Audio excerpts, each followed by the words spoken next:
भारत के पड़ोस में यानी बांग्लादेश में एक ऐसा फैसला लिया गया है जो सीधे तौर पर नेपाल और भूटान जैसे देशों को भारत के इंटरनेट प्रभाव से बाहर निकाल सकता है। ये जहां चीज एलन मस्क की कंपनी स्टारलिंक अब बांग्लादेश के रास्ते हमारे पड़ोसी देश में घुसपैठ करने वाली है। ऐसे में सवाल यह है कि क्या यह सिर्फ एक व्यापारिक समझौता है? अब आप देखें कि जो स्टारलिंक है अब वो बांग्लादेश में आ गया है इंटरनेट, और जो ये हिंदुस्तान बांग्लादेश को ब्लैकमेल करता था क्योंकि बांग्लादेश जो इंटरनेट है वो इंडिया से लेता था। अब वो देखें वो भी बांग्लादेश शिफ्ट कर गया कहां पे, स्टारलिंक से। अब स्टारलिंक का फायदा क्या है कि इसमें जो आपकी हुकूमत है वो कंट्रोल नहीं कर सकती, यानी जब दिल करे बंद कर दे या इसके ऊपर कुछ भी मतलब पाबंदी लगा दे इंटरनेट के ऊपर, वो अब वो नहीं कर सकते। यानी अब ये जो इंटरनेट है वो बांग्लादेश साउथ एशिया में स्टारलिंक का हब बनने जा रहा है। नेपाल भूटान भी ले रहे हैं ना। अब देखिए बांग्लादेश किस तरह से खुद साउथ एशिया में स्टारलिंक का इंटरनेट यूज करने वाला पहला मुल्क बन रहा है। और इससे जो इंडिया है, इंडियन मीडिया बहुत ज्यादा खौफजदा है कि यार देखें पहले तो ठीक ठाक हमारे कस्टमर थे, अब ये शिफ्ट हो गए हैं स्टारलिंक के ऊपर। अस्सलामुअलैकुम व्यूअर्स, আমি এহসান খান আর আপনারা দেখছেন এহসান খান ইউটিউব চ্যানেল।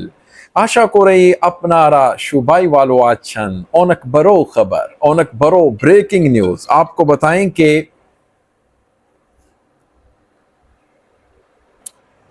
আসসালামুয়ালাইকুম ভিউয়ার্স, আমি এহসান খান আর আপনারা দেখছেন এহসান খান यूट्यूब चैनल। आशा करी আপনারা সবাই ভালো আছেন। अब देखें कि स्टारलिंक भी बांग्लादेश में आ गया है। अभी तक इंडिया में नहीं आया, पाकिस्तान, श्रीलंका, नेपाल, भूटान में नहीं आया, लेकिन बांग्लादेश में स्टारलिंक आ रहा है।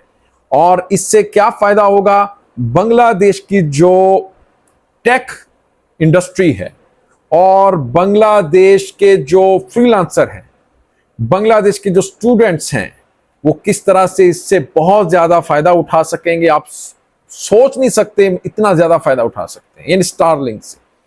देखें जो दूसरा इंटरनेट है ना, जिससे जो बांग्लादेश ले रहा था हिंदुस्तान से या दीगर कंपनी से, वो कभी भी किसी भी वक्त एक फायर वॉल होती है, उसके जरिए कंट्रोल किया जा सकता था। हुकूमत कंट्रोल करती है, शेख हसीना ऐसे करती रही है फायर वॉल के जरिए। तो अब वो ऐसा नहीं कर सकेंगे, यानी इसको कंट्रोल नहीं कर सकते। ये जो स्टारलिंक है इसको आप कंट्रोल नहीं कर सकते। और ये जो इंटरनेट है ये 24 घंटे चलेगा भाई साहब। और फिर ये बांग्लादेश जो इंडिया से लेता था वो भी अब उसकी भी डिपेंडेंसी खत्म हो गई है। और इसका ये फायदा है कि अब देखें बांग्लादेश नेपाल भूटान को भी प्रोवाइड कर सकेगा। तो आइए दोस्तों, किस तरह से बांग्लादेश साउथ एशिया में एक बड़ा प्रोवाइडर के तौर पर या हब के तौर पर स्टारलिंक की वो शो हो रहा है।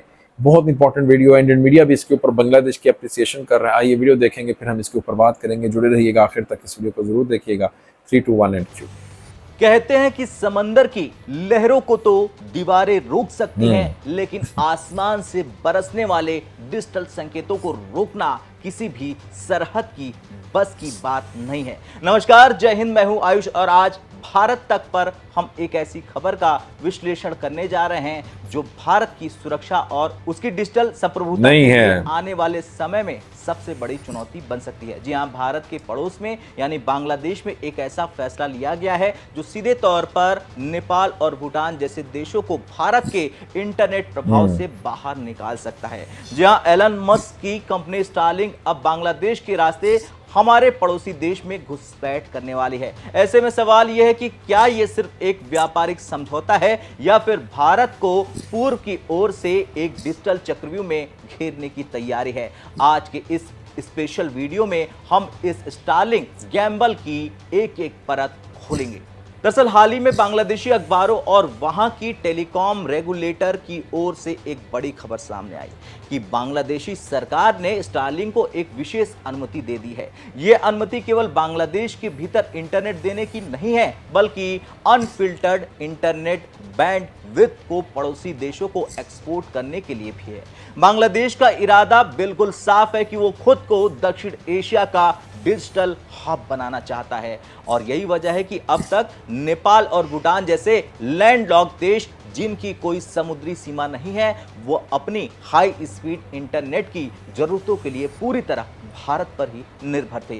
भारत की जो सबमरीन केबल्स मुंबई या चेन्नई में लैंड करती है, उन्हीं के जरिए ऑप्टिकल फाइबर बिछाकर नेपाल और भूटान तक इंटरनेट पहुंचाया जाता है। लेकिन अब बांग्लादेश ने इस समीकरण को ही पूरी तरह से बदलने के लिए भारत को चुनौती दे दी है।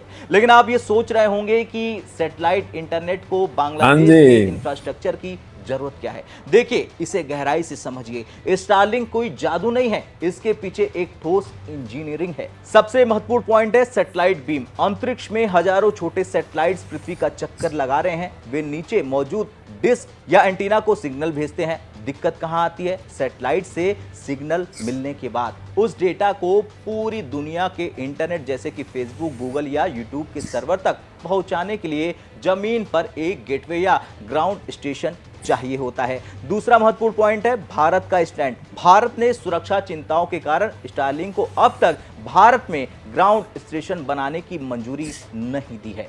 यही दो वजहें हैं जहां बांग्लादेश ने बाजी मार ली है। बांग्लादेश में ग्राउंड स्टेशन बनने का मतलब यह है कि अब नेपाल और भूटान में बैठे यूजर्स का डेटा सीधे बांग्लादेश के गेटवे से होकर पूरी दुनिया में जाएगा। इससे लेटेंसी यानी कि इंटरनेट की देरी कम हो जाएगी और स्टारलिंक की स्पीड जबरदस्त हो जाएगी। यानी जो निर्भरता पहले भारत पर थी, वो अब बांग्लादेश और स्टारलिंक की ओर शिफ्ट हो जाएगी। इस पूरे सौदे में सबसे खतरनाक शब्द है अनफिल्टर्ड, यानी बिना किसी फिल्टर वाला इंटरनेट। आमतौर पर हर देश का अपना एक गेटवे होता है जहां सरकार आपत्तिजनक वेबसाइट्स, आतंकी प्रोपेगेंडा या सुरक्षा के लिए खतरा बनने वाले कंटेंट को ब्लॉक करती है।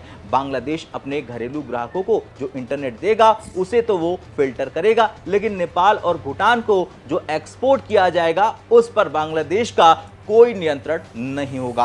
अब इसकी गंभीरता भी आप जरा ध्यान से समझिए। अगर कल को नेपाल या भूटान की सीमा के पास बैठे कुछ उपद्रवी तत्व स्टारलिंक का इस्तेमाल करते हैं तो भारत सरकार उनके डेटा को न तो ट्रैक कर पाएगी और न ही उसे ब्लॉक कर। तो दोस्तों, आपने ये वीडियो देखी है कैसे स्टारलिंक का जो इंटरनेट है वो बांग्लादेश के पास आ रहा है। न सिर्फ बांग्लादेश स्टारलिंक का साउथ एशिया का हब बनने जा रहा है, बल्कि दोस्तों बांग्लादेश ये जो इंटरनेट है अब एक्सपोर्ट भी करेगा, यानी नेपाल एंड भूटान को भी देगा। अब आप अंदाज़ा लगाएं कि नेपाल और भूटान भी हिंदुस्तान के हाथ से निकल गए हैं। नेपाल और भूटान को एक वक्त में कहा जाता था कि ये हिंदुस्तान जो कहता है वो ही होता है। इसी तरह बांग्लादेश के बारे में भी कहा जाता था, यानी जो हिंदुस्तान कहेगा वो ही बांग्लादेश करेगा। लेकिन अब ऐसा नहीं है। अब बांग्लादेश में इनकलाब आया, इनकलाब के बाद इलेक्शन आए, इलेक्शन के बाद हुकूमत आई। तो दोस्तों, आपका इसके ऊपर क्या कहना, वो अपने फीडबैक जरूर देना। अगर वीडियो अच्छी लगी हो तो चैनल को सब्सक्राइब कर लें और बेल आइकन भी प्रेस कर दें। मिलेंगे आपसे नेक्स्ट वीडियो में, तब तक के लिए अल्लाह हाफिज।